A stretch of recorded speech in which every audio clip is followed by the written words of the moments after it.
During the early morning hours of June 27, 1995, a young woman appeared to be running late for work.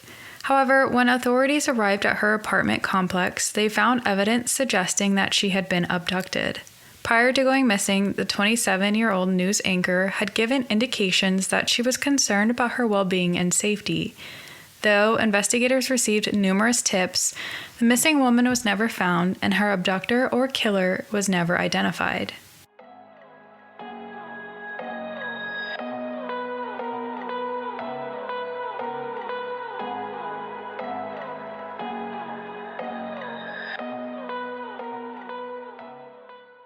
Welcome to Without a Trace. I'm your host, Jolynn. Every file holds a mystery. Every story deserves to be heard. This is Jodi's story. Jodi was born on June 5th, 1968, to Maurice and Jane Huisentruit. She was raised in the small town of Long Prairie, Minnesota, alongside her two sisters. She grew up watching the Twin City News and began imagining herself in the shoes of Pat Miles, the only female news anchor at the station. Jodi had dreams of one day becoming a famous national news anchor. In high school, she was a star student. Jodi was on the student council, she co-captained the basketball team, and she was a varsity softball player.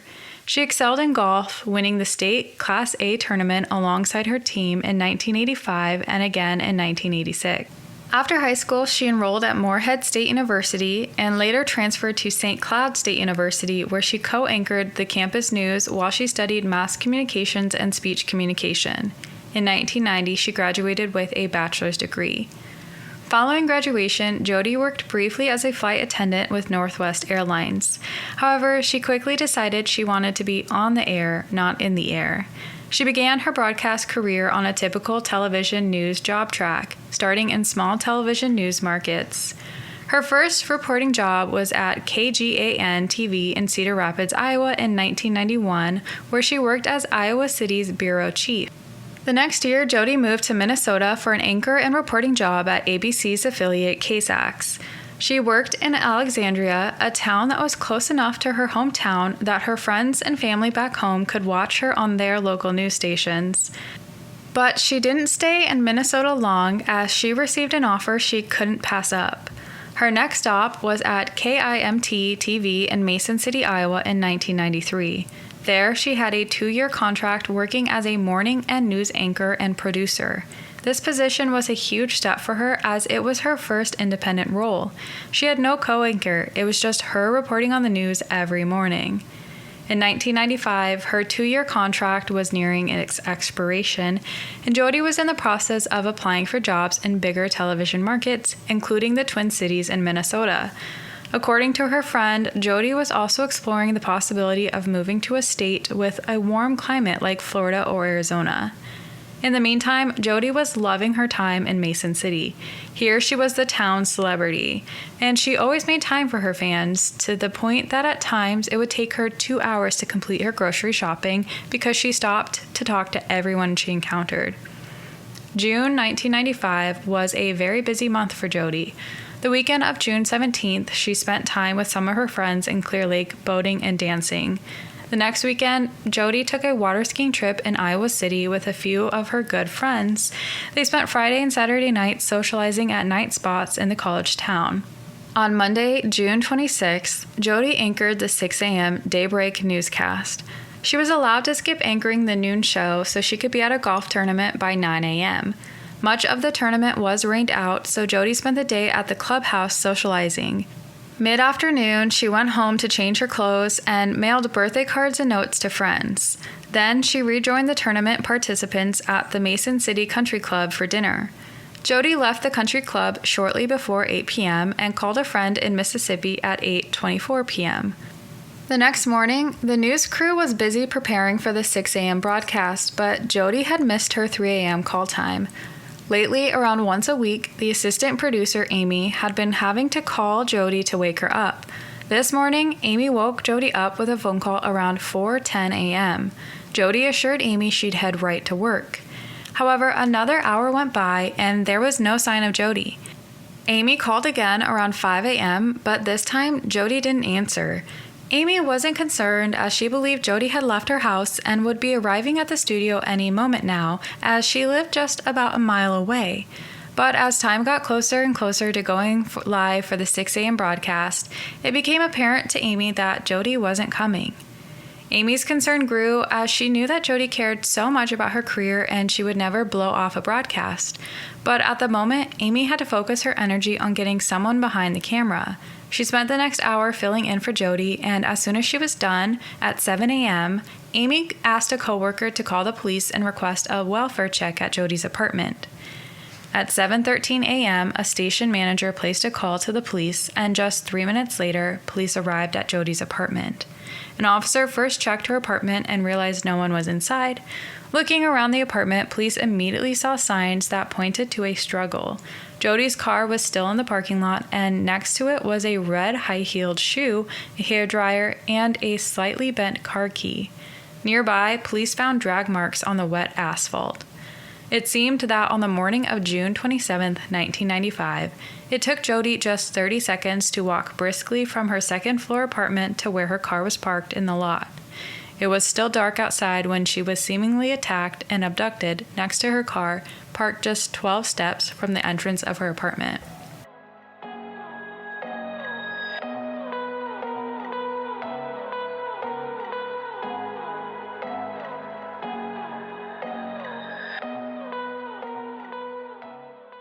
Authorities knew they needed to process the crime scene quickly, as it wouldn't be long before locals and reporters with cameras arrived and started asking questions.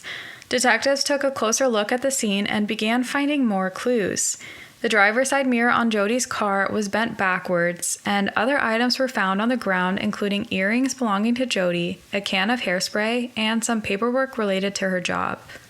Authorities began dusting the scene for fingerprints and were able to collect a partial palm print on a light pole near Jodi's car, though there was no way to know if it was related to the case.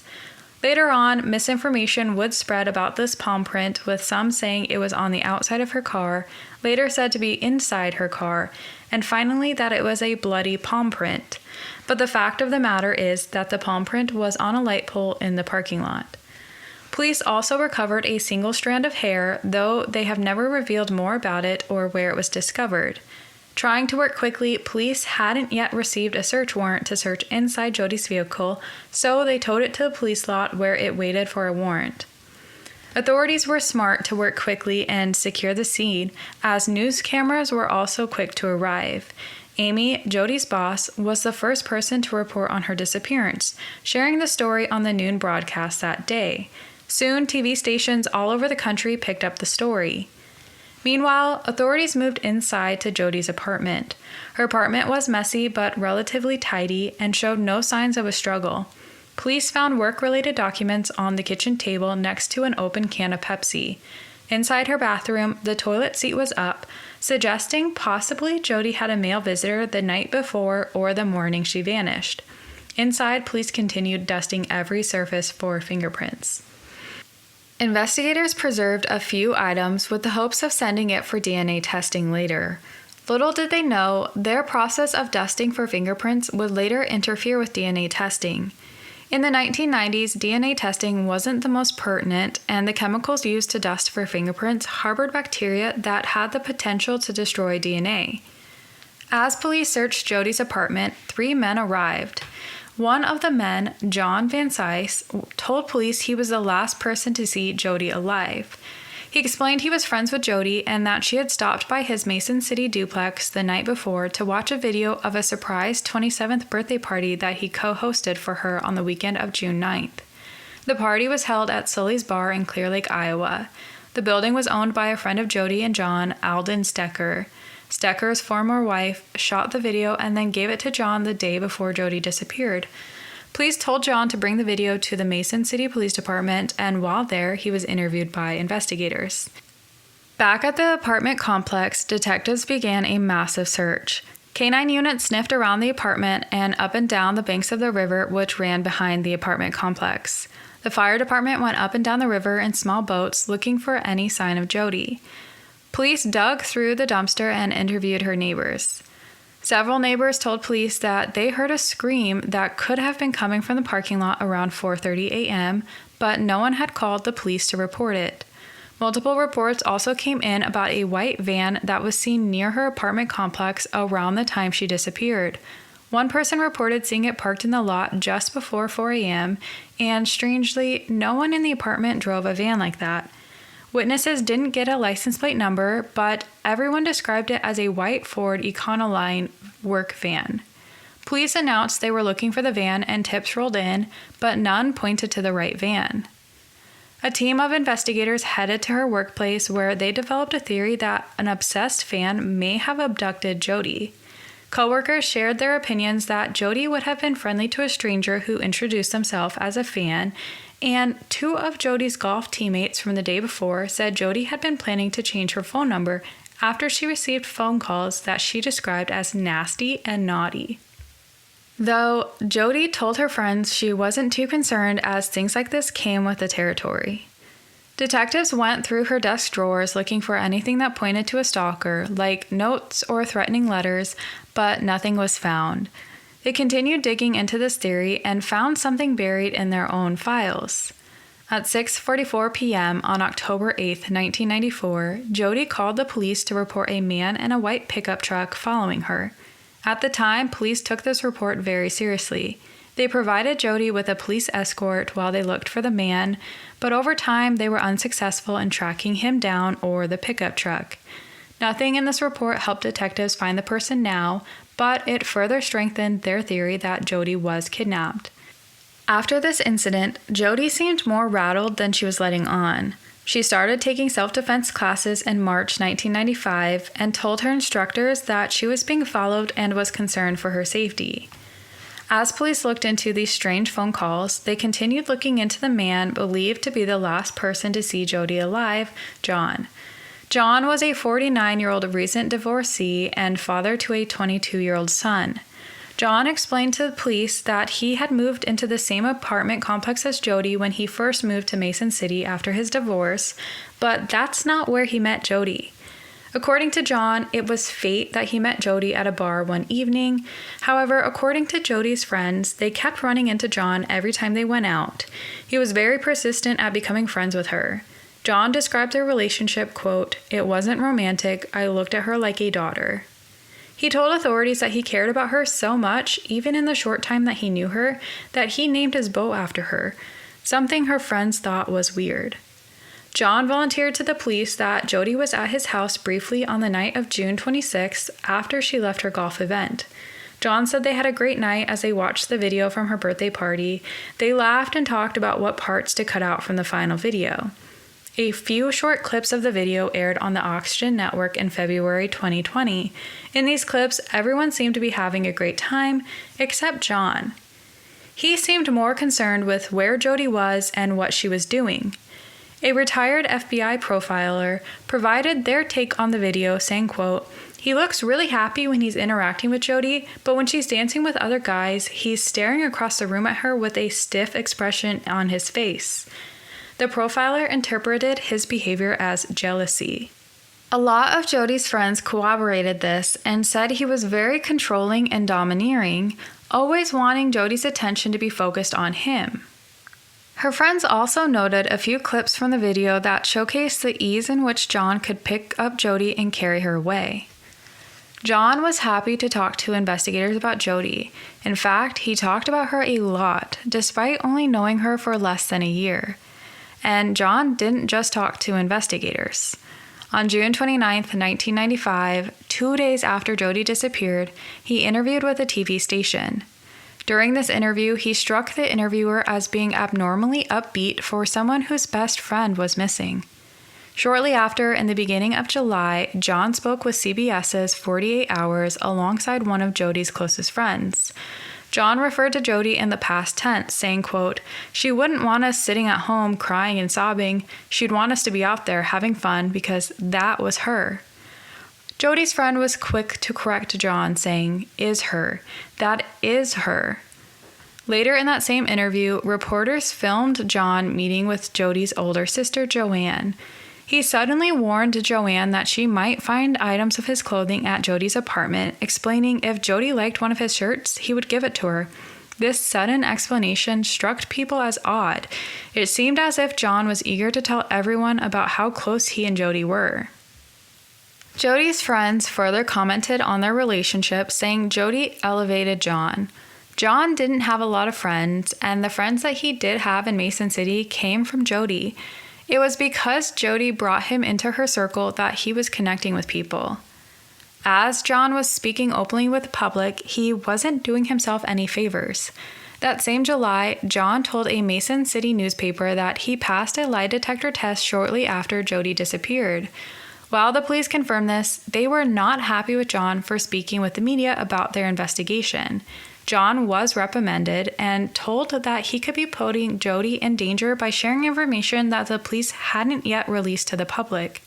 John must have realized he was talking too much because he started refusing interviews with the media. Despite the growing suspicions against him, John did have an alibi. John routinely took walks with his friend LaDonna.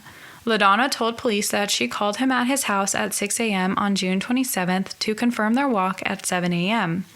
Shortly after 7 a.m., the two met up and went on their walk. LaDonna said John didn't seem to be stressed out during their walk. He was his usual self, calm, cool, and collected. The timeline of his morning walk didn't make it impossible for him to abduct Jodi, but it did make it pretty hard. This, paired with a tip about the white van near Jodi's apartment complex around the time she disappeared, helped rule John out. Still, police didn't feel like it was enough to fully rule him out as a potential suspect. On July 3, 1995, 6 days after she disappeared, police suspended the search efforts. They continued working on the case, but kept their progress private. So private that in September, Jodi's family decided to hire private investigators as they had no knowledge of process being made by the police. In the coming months, over 1,000 people would be interviewed by the police and private investigators, but there was no movement in Jodi's case. 2 years after the disappearance, police accepted the fact that they were no closer to finding a body or conclusive forensic evidence, so it was time to move forward with what they did have. In 1997, police attempted to indict John with the very little circumstantial evidence that they had, but the grand jury chose not to indict John as there just wasn't enough evidence. Shortly after, a TV journalist out of Minneapolis developed a new theory. Caroline Lowe was part of a team that investigated crime cases, and as she did, she always kept Jodi in mind. In January 1998, Caroline covered a story about a serial sexual predator named Tony Jackson. Tony had been arrested about 2 hours away from Mason City in Minnesota's Twin Cities for assaulting 4 women in just 18 days. Caroline and her team dug deep into Tony and learned he used to live less than a mile from Jodi's apartment and just 2 blocks from her work. During his time in Iowa, he studied broadcast journaling and hosted a couple of student talk shows at a community college. Caroline formed the theory that Tony started watching the local news and became obsessed with Jodi. Tony very easily could have been the one following her and placing the weird calls to her. This tracked with Tony as he had stalked some of his victims before assaulting them. He often carried a kit with him that contained handcuffs, duct tape, and a gun. According to his ex-girlfriend, Tony also had a history of intimate partner violence and explosive rage. On June 22, 1995, just 5 days before Jodi went missing, Tony's ex-girlfriend left him. This is something that often causes violent criminals to offend again. Adding to this theory was the fact that Jodi resembled Tony's ex-girlfriend. In April 1998, Tony was sentenced to 15 years in prison for criminal sexual conduct. The next year, his sentence was extended to life in prison for serial sexual assault after he received another conviction. Caroline used her anchor job to let the public know about her theory, reporting on it numerous times. She even interviewed experts who said his known crimes were not his first incidences. Tony didn't have an alibi on the night Jodi disappeared. Timestamps from his work at a meat processing company showed that he was not at work when Jodi was taken. His former cellmate claimed Tony had written a rap where he confessed to killing Jodi. In this rap, he mentioned a grain silo near a cemetery in a small town in Iowa, 160 miles from Mason City. Caroline got her team together and law enforcement came out with cadaver dogs. 2 of the 3 dogs alerted to areas in the silo, but no forensic evidence was found. Police located the car Tony drove at the time, but it didn't match the white van seen in the parking lot. Tony was questioned about Jodi, and he denied involvement in her disappearance, claiming he never even met her. However, a friend of Tony recalled going to a bar with him and seeing Jodi there. He remembers Tony saying, quote, "I've seen her at this bar before." Mason City Police spent months looking into Tony as a person of interest. They gave him a polygraph test, dug up the silo, and interviewed him several times, but their efforts went nowhere. On May 5, 1999, police announced they had ruled Tony out as a suspect. It was also at this time that Jodi's case had completely stalled. 2 years later, on May 14, 2001, Jodi's family made the difficult decision to legally declare her dead. At this point, investigators weren't doing much to solve her case. This bothered fellow journalists Gary Peterson and Josh Benson, so they decided to take matters into their own hands. They created a website called FindJodi.com. Other journalists, including Caroline Lowe and retired law enforcement officers, joined the Find Jodi team with the goal of keeping her case alive. Jodi's case remained cold until June 2007 when Find Jodi co-founder Gary Peterson received a call from Jodi's friend Patty. Patty shared with Gary that she was suspicious that her ex-husband Brad did something.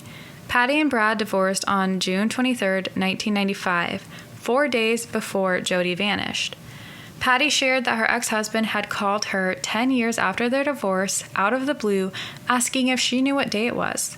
Patty was confused and she said she didn't know what day it was. Brad informed her that it was the 10-year anniversary of Jodi's disappearance. This struck Patty as odd, as Brad did not know Jodi very well, though he admitted to taking her out to dinner in 1994 during one of his visits to Mason City. Patty went to the police and told them about the strange phone call. She also informed them that Brad used to drive a white Ford Econoline van. Police showed Patty a composite sketch of someone that was seen outside Jodi's apartment complex, and she immediately got chills. The sketch, she thought, resembled her ex-husband. Police interviewed Brad, and he participated in a polygraph test and submitted DNA samples, but the results have never been made public. Police searched land associated with Brad, but found nothing. It seemed this was just another dead end. Patty shared her story with Gary because it still wasn't sitting right with her, and she believed police may be missing something.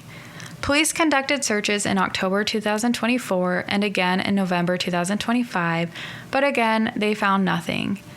The Mason City Police explained the searches saying, quote, "Mason City Police and Minnesota authorities went to a location in Minnesota where a house had been recently torn down.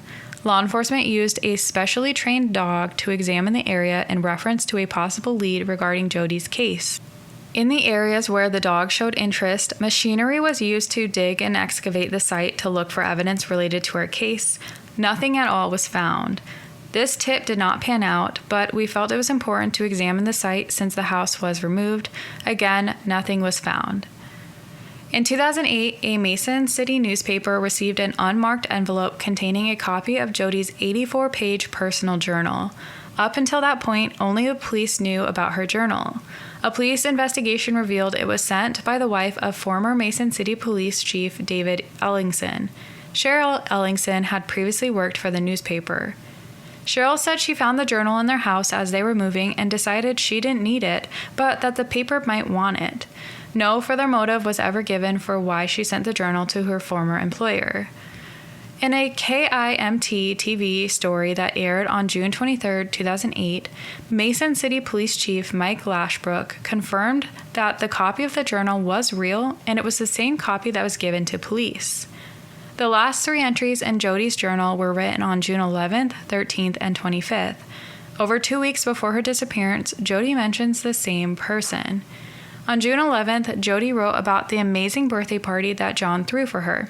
She detailed kegs, a huge cake, and people dancing on tables.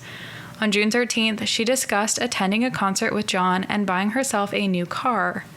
Her last entry, written 2 days before she disappeared, described a weekend trip she took with John to Iowa City where she partied on his boat and got water skiing tips from his son, who was 21 at the time. Jodi's journal entries showed that John was clearly very involved in her life, but investigators still weren't certain how much of a role John played in her life and if he had any involvement in her disappearance.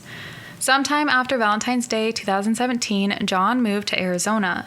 That same March, he was ordered to return to Iowa under subpoena to provide DNA, fingerprints, and palm prints to federal authorities.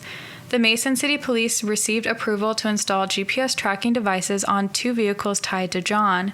The devices monitored movements on a 1999 Honda Civic and a 2013 GMC SUV between Baxter, Iowa and Phoenix, Arizona from March 2nd to March 6, 2017. In 2018, the Mason City Police Chief stated the GPS data did not produce any useful information in their investigation. The GPS data showed John stopping in Missouri, Kansas, Oklahoma, Texas, and New Mexico before returning home. Police have said very little about what prompted them to put the tracking devices in John's vehicles. John passed away on December 6, 2024, at the age of 78 in Phoenix, Arizona. Until his death, he maintained his innocence, claiming he had nothing to do with Jodi's disappearance and murder. After his passing, his family asked for the sealed warrant to be revealed in order to get his name cleared. However, Jodi's family objected to their request as they thought the unsealing of the warrant could impact the investigation. Today, police are still working to solve Jodi's case. In a June 2025 interview, Mason City Police Chief Jeff Brinkley told News Nation he thinks the case is solvable. He wouldn't get into specifics about what led him to say he believes the case will be solved in the near future, but he remained confident, saying the case will be solved and justice will be served. Thank you for listening to Without a Trace. I hope you enjoyed our deep dive into Jodi's disappearance. If you enjoyed today's episode, please subscribe and follow Without a Trace on social media. And join me next week as I dive into another case.